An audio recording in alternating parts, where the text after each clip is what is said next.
The royal gala was no ordinary evening, it was an elite gathering held only once a year in a historic palace nestled in the heart of London. Beneath its towering arches and grand chandeliers, the world's most influential figures would arrive in shimmering gowns and designer tuxedos, sipping rare wines and discussing global affairs with polished ease. It was an event reserved for kings, queens, billionaires, and cultural icons. This year, however, the event buzzed with a different kind of anticipation. A silent storm was walking through its doors. Lionel Messi, arguably the most humble legend to grace the sport of football, had accepted the Royal Foundation's personal invitation. There was no grand announcement, no entourage, and certainly no dramatic entrance. Just a simple man, walking quietly into the most glamorous room on earth in a tailored tuxedo, looking both slightly shy and perfectly composed. As cameras flicked and whispers swept across the marbled floor, many guests stood to greet him out of respect. Some offered polite nods, others extended hands, and a few bold admirers leaned in for photos. Messi accepted each gesture with a warm but modest smile, seemingly more at home in a dusty stadium than a royal ballroom. He took his seat without causing a scene, making space feel smaller, not bigger, by his presence. But not everyone was impressed. Across the room, surrounded by a carefully curated circle of aristocrats and socialites, stood Lady Penelope Reeves. She was a woman of sharp intellect and sharper words, known in high society for her biting wit and unapologetic elitism. A descendant of British nobility and a patron of multiple cultural institutions, she took great pride in maintaining what she called the standards of class. To her, status wasn't just inherited, it was guarded. As Messi passed by her table, the smile on her lips curled into something between amusement and scorn. With just enough volume to draw attention, but not quite enough to be accused of rudeness, she turned to her company and quipped, "Isn't it precious? A ball kicker among barons. I suppose we've opened the gates to circus acts now." A few at the table chuckled, though their laughter was laced with discomfort. Some knew better than to cross her. Others simply weren't brave enough to defend the man she mocked. Lionel, however, heard the words. They pierced through the soft classical music like a violin string snapping mid-performance. And yet, he didn't flinch. No glare, no rebuttal, no retreat. He offered only the briefest glance toward her table, met her gaze for a second, then turned his attention back toward the charity pamphlet resting in his hands. There were stories of children needing books, dreams waiting for wings, and lives changed by a single act of support. That's why he was there. Messi had grown up in a small town in Rosario, Argentina, where opportunities were limited and dreams were fragile. He knew the weight of hunger and the pain of uncertainty. And so, standing in a room lined with crystal and gold, he hadn't come to bask in admiration or pose beside royalty. He had come to quietly support a cause that spoke to his own story. But as the night unfolded, his silence would begin to speak louder than any speech, and his humility would rattle the very pillars of pride that filled that ornate hall. What no one realized yet, especially Lady Reeves, was that tonight would not simply be remembered as a gala. It would become the night two of the world's greatest athletes would remind an entire room what real greatness looked like. Not through trophies or status, but through grace, humility, and an act of kindness that would silence even the harshest of critics. The murmur from Lady Reeves' sharp-tongued remark didn't stop at her table, it drifted like perfume across the ballroom, subtle yet impossible to ignore. Guests who had once admired the regal elegance of her presence were now whispering among themselves, uncertain whether to align with her or distance themselves entirely. While a few quietly laughed along, either out of politeness or fear, most felt a shift in the room. It wasn't just what she said. It was who she had said it about. Lionel Messi, still seated quietly near the center of the ballroom, remained composed. He listened as a soft-spoken violinist played a soulful melody on stage while the charity auction's preparations began in the background. His hands rested gently on his lap, fingers slightly tapping in rhythm, his expression unreadable. No sign of offense. No trace of ego. But those who looked closely could sense it, the weight of 1,000 nights like this one, where grace had to be worn like armor. Some of the younger guests, especially those from less privileged backgrounds, watched Messi with awe and admiration. For them, he wasn't just a guest at the gala, he was living proof that greatness could come from humble beginnings, that kindness wasn't weakness, and that character outlasted fame. At a side table near the catering service, a young man named Omar was adjusting trays for the next course.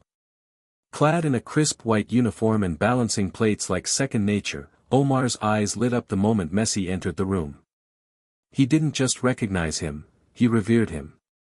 To the world, Messi was a global superstar. But to Omar, he was something deeper, a reminder that dreams could survive war, displacement, and struggle. Omar was not just a waiter. He was a scholarship recipient of the very charity being honored that evening, an education fund for children affected by conflict. Originally from Aleppo, Syria, Omar had lost nearly everything in the war. His village had been reduced to rubble, and for a long time, hope had seemed like a luxury. But even in those darkest moments, there were flickers of light, one of which came in the form of football. He remembered huddling with neighbors around a battered television powered by a car battery, cheering as Messi scored impossible goals on distant fields. So when Omar heard Lady Reeves' mocking words, they didn't just insult Messi. They insulted the dreams of thousands like him. He fought the urge to respond, knowing his job, and perhaps his scholarship, depended on staying invisible. But the disappointment was clear in his eyes. Later that evening, as guests mingled during a short intermission before the charity auction, Omar found a brief chance to approach Messi. Carefully stepping away from his assigned post for just a moment, he reached him without drawing attention. His voice trembled slightly as he spoke in a hushed tone. "Mr. Messi. I'm sorry to interrupt. I just wanted to say thank you. You don't know me, but you've helped me more than you'll ever know." Messi turned to him with a soft, curious smile. Instead of brushing the boy off with polite distance, he gave Omar his full attention. "What's your name?" he asked warmly. "Omar. I'm from Syria," he replied, trying to hold back emotion. "When I had nothing, you gave me something to believe in. I play football because of you. And I study here because of the same charity you're supporting tonight." Messi didn't say much in response. He simply extended his hand, shook Omar's with quiet respect, and patted him on the shoulder. "I'm proud of you, Omar. Keep going." That small interaction didn't cause a stir. It wasn't broadcasted or captured by flashing cameras. But it was seen, by one of the waiters, by a nearby pianist, and by an elderly couple seated quietly near the garden window. Each of them noted the moment, whispered to others, and slowly, the atmosphere in the room began to tilt. The auction was set to begin shortly, and the host took the stage to welcome guests.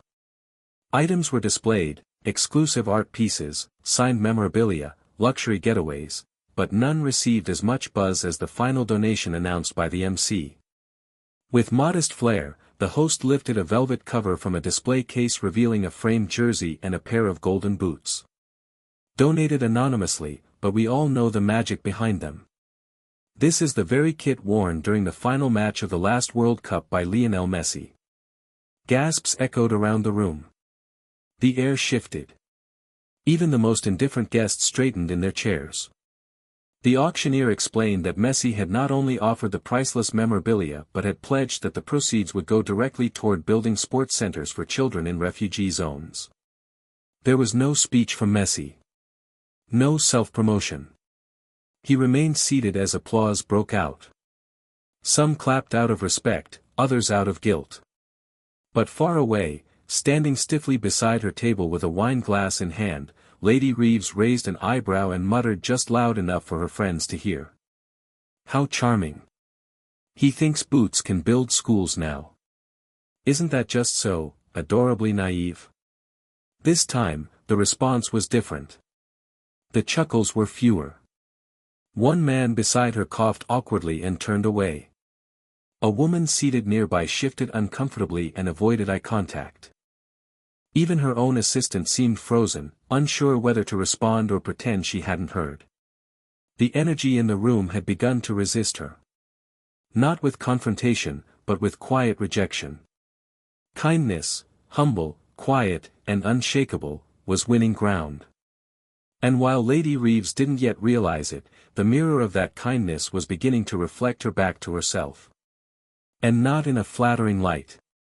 Messi, unaware of the latest remark, or perhaps simply choosing not to acknowledge it, continued to listen attentively as a young child from the charity took the stage. But something was about to shift again. The next chapter of the night was waiting just outside the palace doors. And it was wearing a signature smile, walking in with the confidence of a storm, outside the towering palace, under a velvet night sky scattered with stars. The sound of high-end engines occasionally echoed against the stone pillars as late-arriving guests pulled up in sleek, polished cars. The gala was in full motion now, laughter flowed with the champagne, and the clinking of glasses merged with the soft harmony of a chamber orchestra. But none of the remaining arrivals stirred much attention. Not until a black Rolls-Royce Phantom crept through the iron gates, its arrival silent but significant. Inside the ballroom, the charity auction had reached its most emotional moment. The framed World Cup jersey donated by Messi had just been won by a philanthropic businessman for an astonishing sum, prompting a standing ovation. Guests were beginning to discuss the generosity, the humility, and the power of purpose behind the donation when the air shifted again, an energy neither scripted nor expected. It started with a series of flashes from outside the stained glass windows. Then a gentle ripple of murmurs. A name passed from one table to another, spreading like wildfire across the hall, until finally, heads turned, voices quieted, and the grand double doors opened once more. Cristiano Ronaldo had entered the room. He walked with poise and power, his tailored navy suit cutting a sharp silhouette against the soft lighting.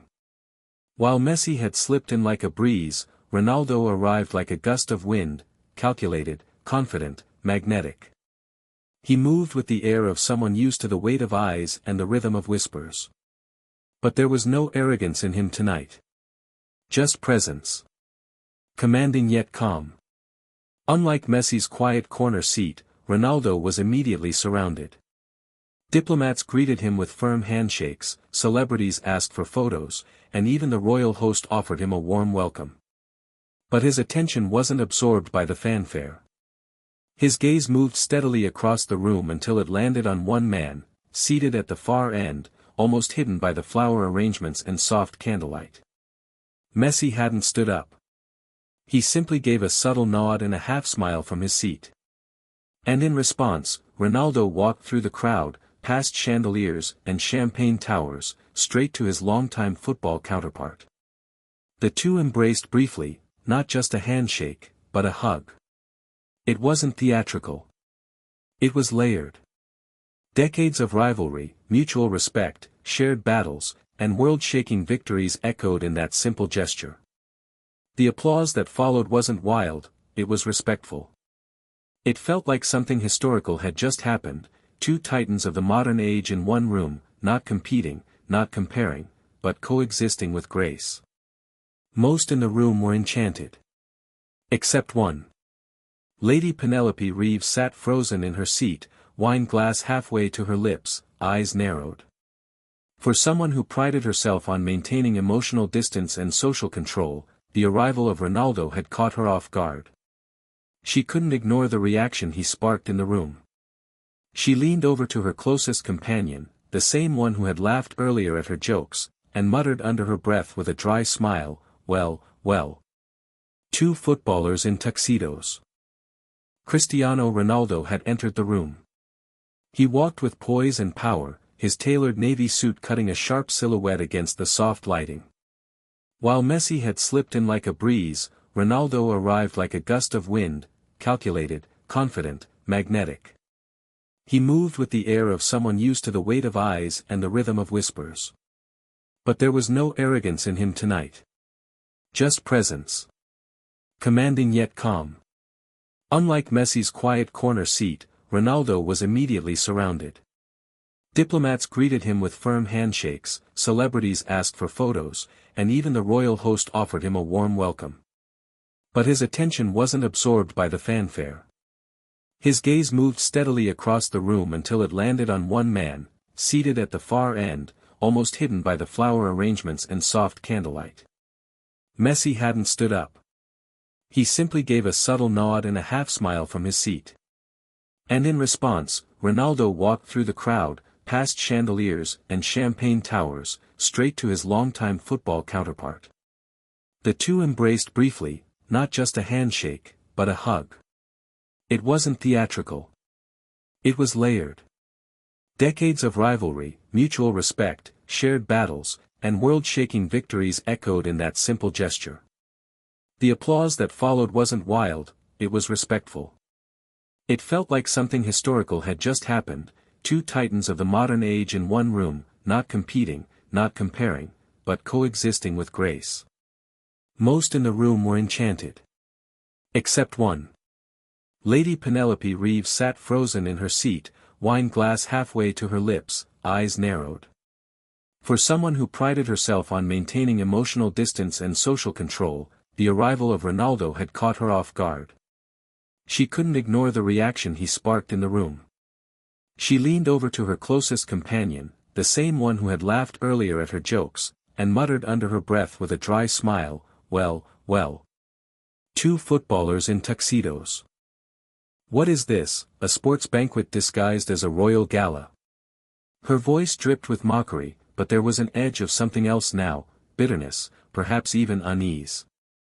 This time, Ronaldo heard her.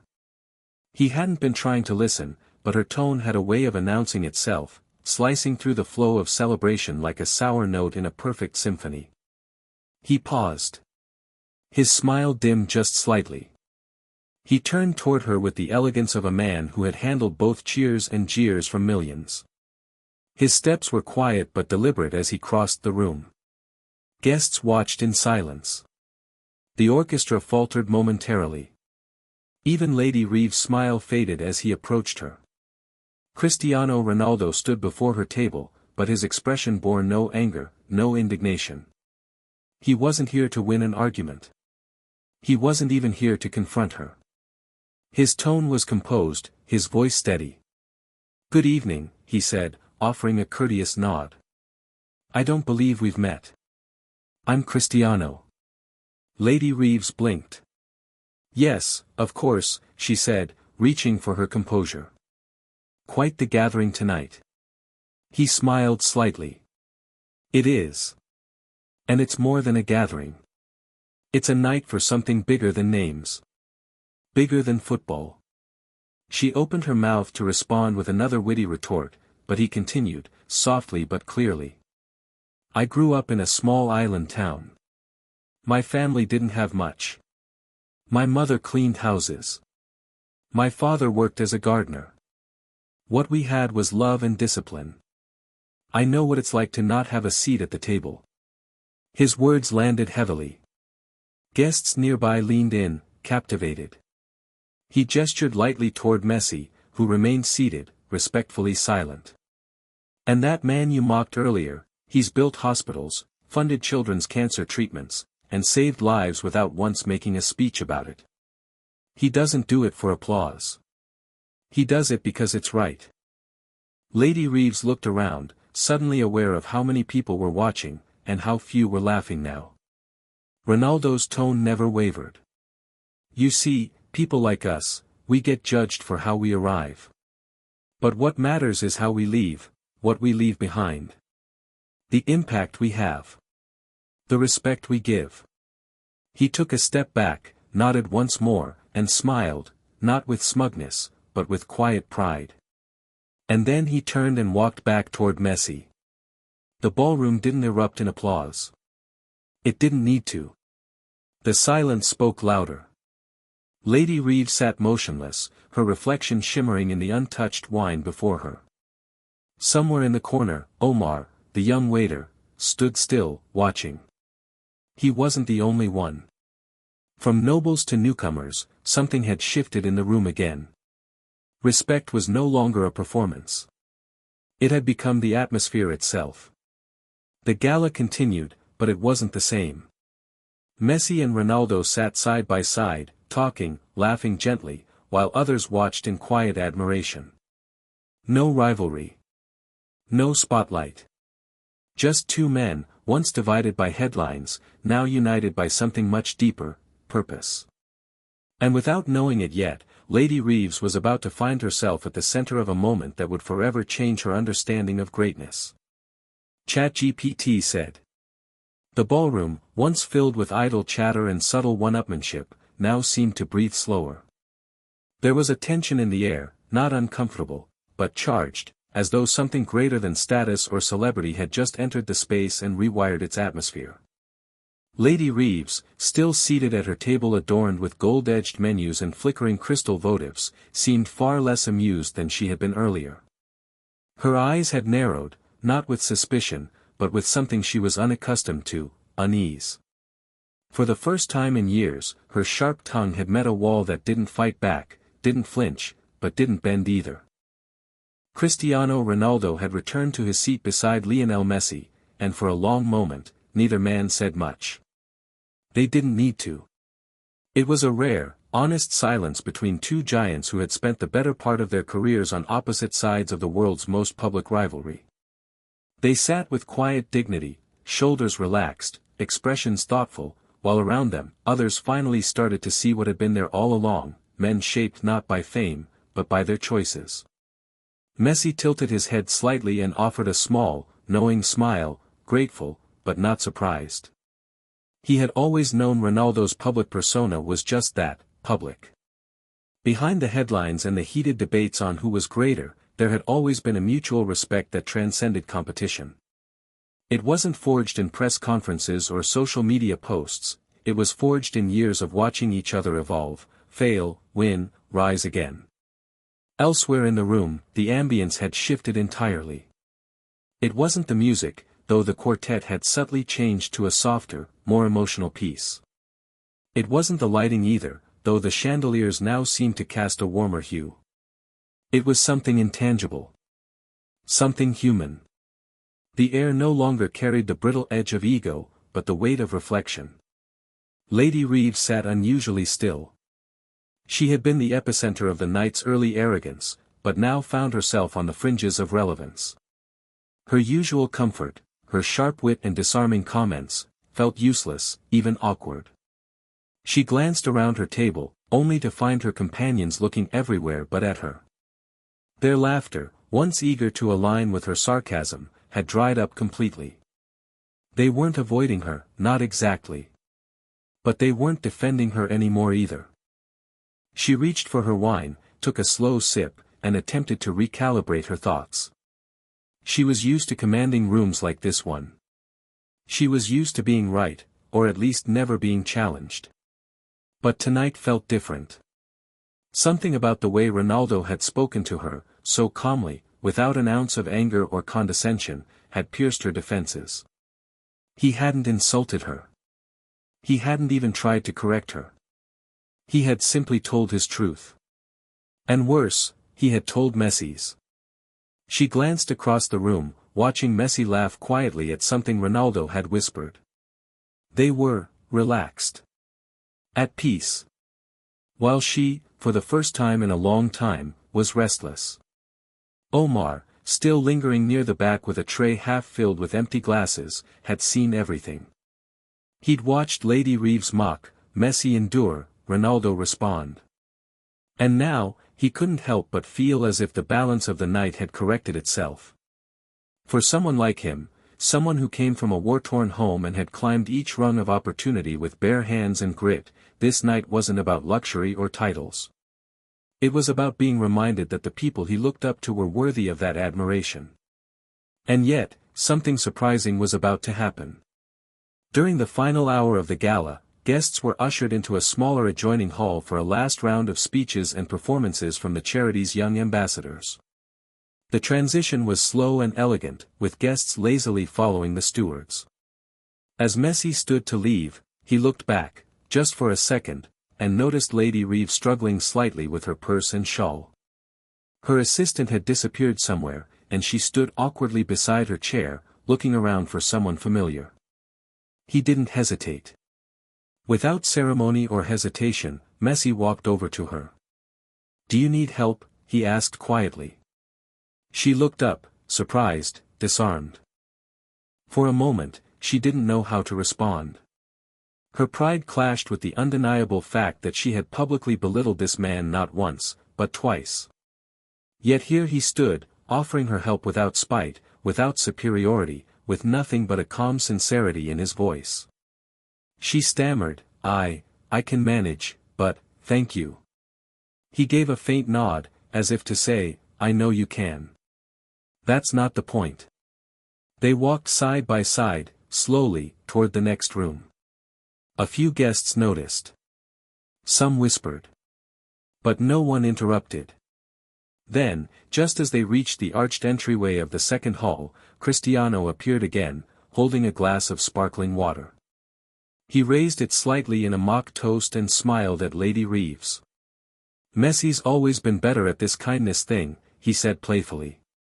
"I show up late, he wins hearts before dessert." The tension melted slightly. Even Lady Reeves chuckled, just faintly. Her face softened, not out of obligation, but because something had finally touched her beyond image or reputation. And so, for a brief, unexpected moment, the three of them stood together, Messi, Ronaldo, and Lady Reeves, not as footballers and royalty, but as people. Stripped of status. Unburdened by performance. Just human beings navigating a strange and beautiful night. The gala would go on. Speeches would be made. More money would be raised. But none of those would be the moments remembered. The one that stayed, the one that would echo long after the lights dimmed, was the one where kindness stepped forward when pride stepped back. And for Lady Reeves, that moment would begin to unravel everything she thought she knew about worth. The evening had now reached a point of gentle stillness, the kind that arrives after the clamor of applause and the weight of moments that feel larger than life. Guests were beginning to settle into the smaller, more intimate adjoining hall where the last leg of the royal gala would unfold. The grandeur of the palace gave way to warmth here. Velvet drapes replaced gold pillars, and candlelight flickered with a more human glow. This was where the real heart of the night pulsed, away from titles and posturing, and closer to purpose. The final program for the evening was dedicated to stories, personal narratives from those who had benefited directly from the charity being supported. The event organizers had arranged for several young voices to share their journeys. Most of the speakers were teenagers and early 20s students, each with a unique path shaped by tragedy, hardship, and eventually, transformation through opportunity. Messi and Ronaldo took seats beside one another near the front row, two icons seated not in the VIP section, but among the crowd. Both had insisted on sitting with the students rather than dignitaries. There was no fanfare, no spotlight drawn to them. Only respect, only sincerity. To them, this wasn't a performance. It was a responsibility. As the speakers began, silence fell across the room. Each young person who took the stage spoke with trembling voices and unshakable truth. One girl from Sudan described walking for hours every day to a community school built by donations. Another young man from Brazil shared how football had kept him from joining a gang. Each story added depth and emotion to the room, tugging at even the most hardened hearts. And then came an unexpected twist. There was a delay in the next scheduled speaker. A nervous hush fell as organizers scrambled quietly in the background. One of the presenters walked up to the microphone and explained gently that the final speaker had fallen ill and would not be able to make it. What happened next wasn't planned. It wasn't rehearsed. It wasn't even part of the evening's original itinerary. A small voice from the back of the hall spoke out, hesitant but clear. "I can speak, if it's okay." Heads turned. Some guests shifted in their seats. It was Omar, the young waiter from earlier, the boy who had quietly thanked Messi in passing. He now stood without his serving tray, his eyes unsure, but his posture steady. He wore the same white shirt and black vest as before, but something in him had changed. A silent courage had surfaced. The host, taken aback, gestured for him to approach. A few guests exchanged puzzled glances. Surely there had been a mistake. a server stepping up to speak. But the confusion faded the moment Omar began. He stood behind the microphone, hands gripping its sides like a lifeline. His voice cracked at first, but he pressed on, each word gaining strength. I was born in Aleppo, Syria. My childhood was normal at first, games in dusty streets, the smell of my mother's cooking, and dreams, small ones, but still dreams. Then the war came. Everything changed. The room froze. You all know what happened. Bombs. Loss. Fear. I lost my school. My home. My father. We fled across borders. For a while, I didn't speak. Not because I couldn't, but because I had forgotten how to hope. Even Lady Reeves, seated now near the edge of the aisle, leaned forward slightly, her expression unreadable. But somewhere, in a refugee camp, we had a small solar-powered TV. And there was one thing we'd all stop for, one thing that reminded us the world still had beauty: football. Not just the game. But what it represented. His eyes scanned the crowd until they landed softly on Messi. You became a symbol to me, sir. Not because of the goals you scored, but because you were small and quiet like me. And you never needed to shout to be great.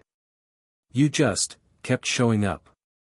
A tear rolled down someone's cheek in the front row. And now, I'm here. I study thanks to the same charity you support. I carry plates during the day, but I carry my dreams too. I've learned that kindness is the only language that survives war.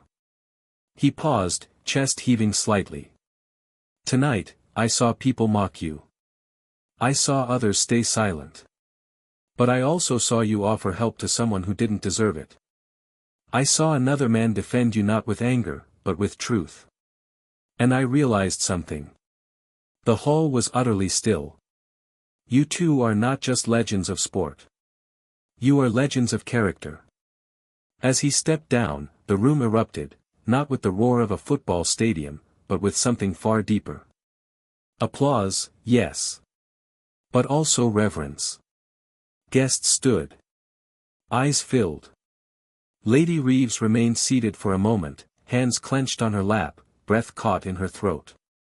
She had expected many things tonight. Glittering gowns. Boasts masked as conversation. Polite arrogance. What she hadn't expected was a mirror held to her face, not by a peer, but by a boy who once had nothing, yet now possessed more grace than most in that room. And for the first time that evening, she didn't reach for her wine. She didn't scoff or smooth her dress or look for a sharp comment. She just watched Omar walk back to the wall where he belonged all night, and she wondered who truly belonged in the center of that room. As the applause faded, Ronaldo clapped with his hands low and firm, his face lit with pride. Messi simply nodded at Omar with a glint in his eyes that said, "You didn't just speak, you lifted everyone." In that moment, the Gala's true legacy was written, not in a photo, not in a press release, but in the silence that followed one boy's truth, in the hearts that would never forget it. The night wasn't about fame anymore. It never really had been. It was about the quiet power of kindness. The kind that doesn't ask for recognition. The kind that reaches across class, across conflict, and across distance, to remind people who they really are. The night was drawing toward its final chapter. The speeches had ended, the tears had been wiped discreetly with linen napkins, and the sound of deep, contemplative applause still echoed faintly in the elegant hall. Some guests began to gather their coats and belongings, preparing to exit, while others lingered in corners, digesting not just the fine cuisine and music, but the unexpected truth that had unfolded in front of them. Lionel Messi remained seated, his elbows resting gently on his knees, his gaze soft but distant. The words of the young Syrian waiter, Omar, had touched him in ways few things could. Not because of the praise, but because it reminded him of the quiet impact his journey had made. For someone who had often tried to remain in the background, moments like these pierced through the humility and hit something deeper, a realization that perhaps kindness, not trophies, was his real legacy. Beside him, Ronaldo stood, greeting a few guests who approached with quiet admiration and grateful smiles. He was used to the spotlight, but tonight even he had let go of performance. He had been a witness to something that transcended fame. He had seen the power of sincerity in its purest form, and it humbled even him. Across the room, Lady Penelope Reeves stood quietly near the exit, coat in hand. Her posture was less rigid than before, her expression less guarded. She hadn't spoken in some time, and for her, silence was rare. Something within her was shifting, a quiet introspection she wasn't prepared for. As she stepped outside, the cold London air wrapped around her like a sudden truth. Her driver was late. The staff was overwhelmed with guests, and in the dim light of the palace entrance, she looked, momentarily, lost. Her assistant had vanished earlier, and the usual entourage that orbited her had dissipated after her last bitter remark went unanswered. She stood near the stone steps, alone, holding her evening clutched tightly, eyes scanning the horizon. It was a moment most would overlook. But not Messi. He emerged from the doors not long after, speaking quietly with a representative from the charity, nodding respectfully before parting ways. As he approached the driveway, he noticed her. No spotlight. No audience. Just a human moment, a woman standing under a flickering lamppost, her heels planted firmly on the ground, yet somehow looking like she might fall without anything to lean on. He walked toward her without hesitation. No security. No cameras. Just him. When she noticed him approaching, her first instinct was to straighten her posture, to put her guard back up, as if armor could be summoned by posture alone. But then he spoke, and it disarmed her completely. "Is your car late?" he asked gently, almost casually, as if speaking to a neighbor, not the woman who had mocked him only hours earlier. She blinked, surprised not just by the question, but by the softness in his voice. "Yes, my assistant forgot to confirm the pickup time. I imagine he's somewhere in the wine cellar still networking." Messi smiled slightly. Not mockingly, just enough to break the stiffness. "Would you like a ride? I'm heading out. There's room." She looked at him as though he were offering something more absurd than a lift. After everything, after the jabs, the disdain, the words dipped in poison, he was offering kindness. Genuine, uncalculated kindness. She hesitated. "I don't understand. Why would you help me after the way I spoke to you?" He paused for a moment, hands in his coat pockets, eyes kind and clear. "Because kindness isn't something people have to earn. It's something we give because it changes us too." It was so simple, so profound, that it caught her completely off guard. No lecture. No vengeance. Just a choice to be kind. Before she could answer, another voice chimed in. "I tried telling her earlier," came Ronaldo's unmistakable voice from behind. He emerged from the doorway with his signature charm and a mischievous grin. "He's always been better at this part.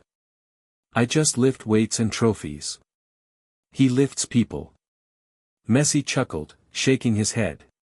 Lady Reeves, stunned, let out a soft laugh, not polished, not polite, but real.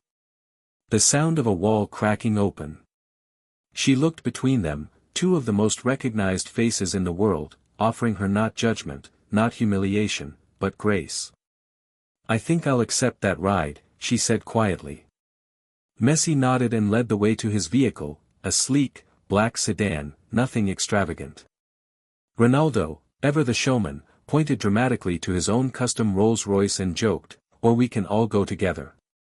But fair warning, I play loud music." Laughter broke between them, not the kind found at forced social events, but the kind that heals something. That fills the space between what we were and what we are becoming.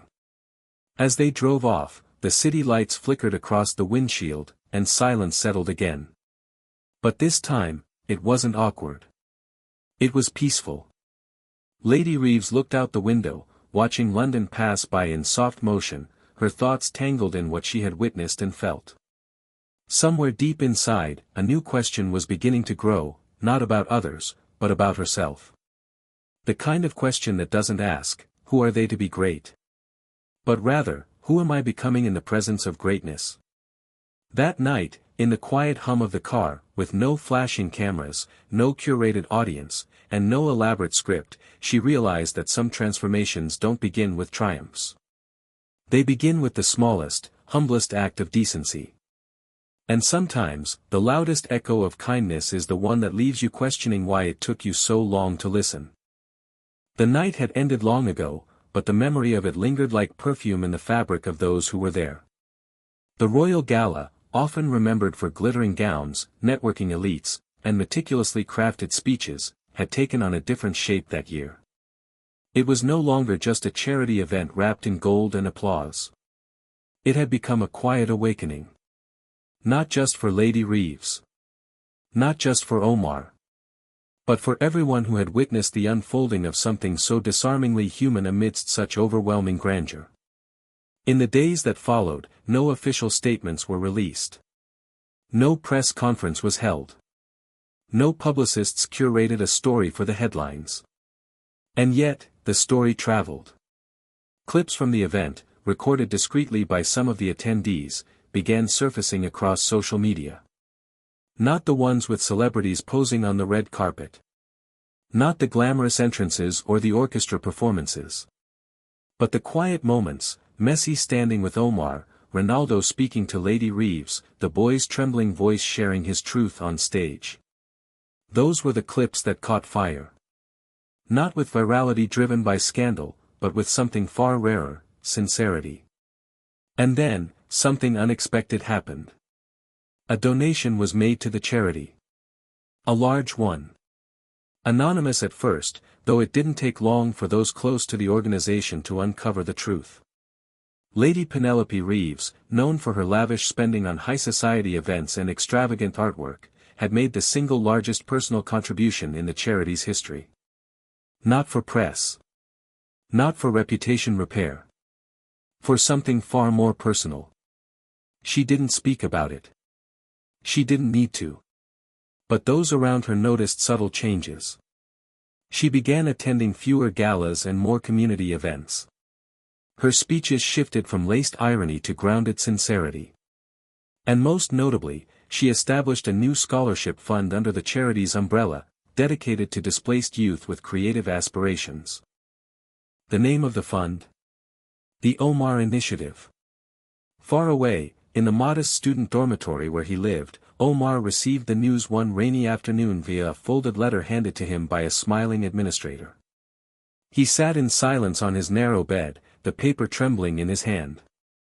Inside was an official invitation to speak again, this time at the launch of the new scholarship named in his honor.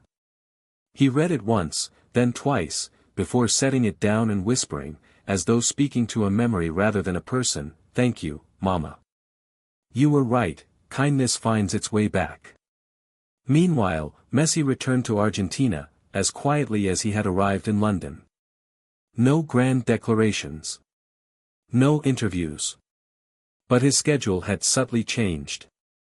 One morning, without media notice, he was seen walking through a construction site at the edge of Rosario. A new facility was being built, an athletic and academic center for children from underserved neighborhoods. He visited often, helping plan the fields, reviewing architectural models, even requesting a quiet corner where children could sit and read after practice. A plaque was installed at the entrance not with his name, but with a single quote, "Wherever you begin, never forget to lift those still beginning."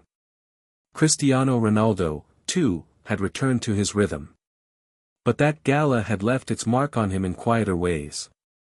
In Morocco, where he had already been supporting youth academies, he launched a new initiative, this one focused on teaching leadership through sports and storytelling. In a candid video posted to his social media, he addressed young athletes. "We all want to be remembered for what we do on the field," he said. "But the truth is, who you are when the lights are off, that's the legacy you carry. That's the person the world will never forget." Back in London, the charity itself saw a wave of unexpected attention. Donations poured in. Volunteers signed up in record numbers. And more students like Omar stepped forward, willing to speak, to share, to inspire. The organization grew, but more importantly, it evolved. It began to center not just on statistics and goals, but on stories and healing. And through it all, the story of that night, of the woman who mocked, the legends who humbled, and the boy who spoke, continued to echo. It echoed in classrooms where teachers used it to explain empathy. It echoed in homes where parents told it to their children at bedtime, not as gossip, but as a parable. It echoed in boardrooms, where kindness was slowly, finally, being treated as a strength rather than a weakness.